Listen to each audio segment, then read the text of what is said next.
윤석열 피고인은 헌법재판소에서 본인이 직접 다치는 사람이 없도록 철수하라라고 국회의 계엄 해제 결의 후에 사령관들에게 지시했다라고 했는데 과연 그러한 지시를 한 사실이 있습니까? 전 지시받은 바 없습니다. 네, 그러면 누구의 판단으로 철수를 하게 됐습니까? 철수 지시는 지난번 12월 10일 국회 국방위에서 분명히 제가 그때 처음 다시 말씀드렸습니다. 01시 01분에 비상계엄령 해제안 의결되는 상황을 제가 약 2분 정도 지난 뒤에 의결됐다는 상황을 인식을 했다고 말씀을 드렸고, 그 뒤에 이어서 바로 김용현 국방부 장관과 비아폰 통화하면서 저한테 전화를 해서 김용현 전 장관이 어떻게 하냐라고 저한테 먼저 물어봐서 제가 국회, 선관위 3군데, 민주당사, 여론조사권 임무 중지하고 철수하겠습니다라고 말씀드렸습니다. 그러고 나서 답변이 알았다 얘기하시고 조금만 더 버텼으면 좋았을 걸라고 말을 해서 저는 그 뒤로 바로 전화를 끊고 바로 알았습니다. 이어서 70. 그러면 조금만 더 버텼으면 좋았을 것이라고 김용현 전 장관이 말을 했다는 것이죠. 예, 끝까지 하고 전화를 이 말 때문에 오히려 국민들은 우려를 하는 겁니다. 제2, 제3의 비상계엄도 마음먹고 있었구나, 이 자들이. 윤석열과 김용현 등은 이렇게 우려를 할 수밖에 없는 것이죠. 그리고 윤석열 피고인은 국회의 질서 예방용으로 군이 들어갔다, 이렇게 얘기했습니다. 그러면 국회 안팎으로는 국회 관계자들, 보좌진들 또는 국회를 지켜주려고 하는 시민들이 있었는데 시민들이 서울지방법원 습격한 사람들처럼 당시 폭력적이고 공격적이었습니까? 군이 개입할 만큼 치안이 우려됐습니까? 이 부분을 다시 말씀을 드리면 제가 비상계엄 상황이 발생하기 전이나 그 중간에도 어느 누구로부터 질서를 유지하라, 시민을 보호하라, 경고용이다라는 말을 제가 들은 바가 없습니다. 알았습니다. 그러니까 시민들이 폭도화될 것을 우려할 상황이 전혀 아니었고 국회 안도 그럴 상황이 아니었다라는 것이죠. 전 분명히 말씀드리는데 이것은 현장에 있는 지휘관과 현장에 있는 707 특임단장과 거기에 있던 작전 요원들이 정말로 현명하게 판단하고 대응한 결과물입니다.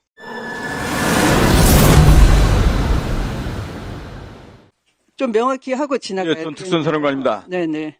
자, 윤석열 피고인은 헌법재판관의 신문에서 본인이 국회의원을 끌어내라라고 곽종근 증인에게 지시한 적이 없다라고 했습니다. 답변해 보십시오. 명확하게 지시하셨고 12월 10일 국방위 때 제가 말씀드린 사항 알았습니다. 분명하게 지시를 한 것이죠. 예. 네. 그리고 김용현 피소추인은 김용현은 피고인은 이 본인도 그 요원을 끌어내라라고 했다라고 변호인과의 신문에서 답변을 했습니다.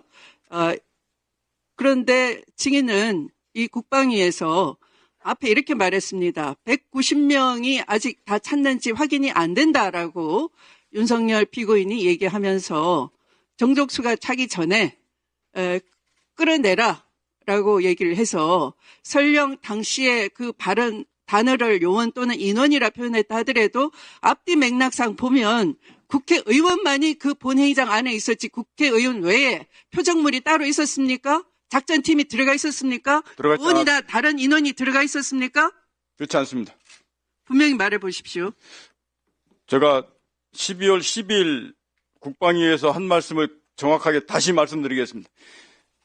대통령께서 저한테 직접 비아폰으로 전화하셨다고 분명히 말씀드렸고 그때 아직 의결 정족수가 채워지지 않은 것 같다. 빨리 국회 문을 부수고 들어가서 안에 있는 인원들을 밖으로 끄집어내라 라고 지시를 받았다고 말씀을 드렸습니다.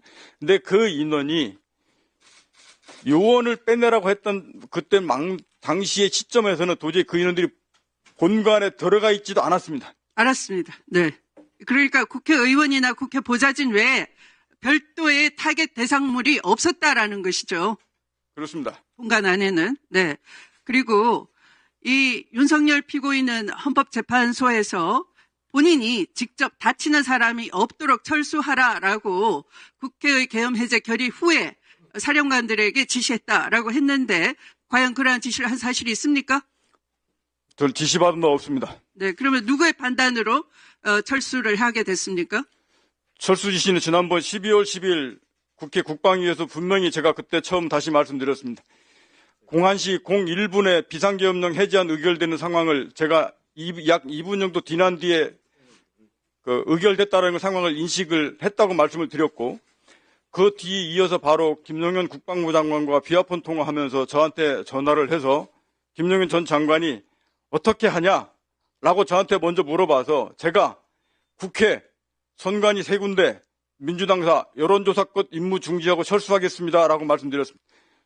그러고 나서 답변이 알았다 얘기하시고 조금만 더 버텼으면 좋았을 걸라고 말을 해서 저는 그 뒤로 바로 전화를 끊고 바로 알았습니다. 이어서 70 그러면 조금만 더 버텼으면 좋았을 것이라고 김용현 전 장관이 말을 했다는 것이죠. 예, 끝까지 하고 바로 이 말 때문에 오히려 국민들은 우려를 하는 겁니다. 제2, 제3의 비상계엄도 마음먹고 있었구나, 이 자들이.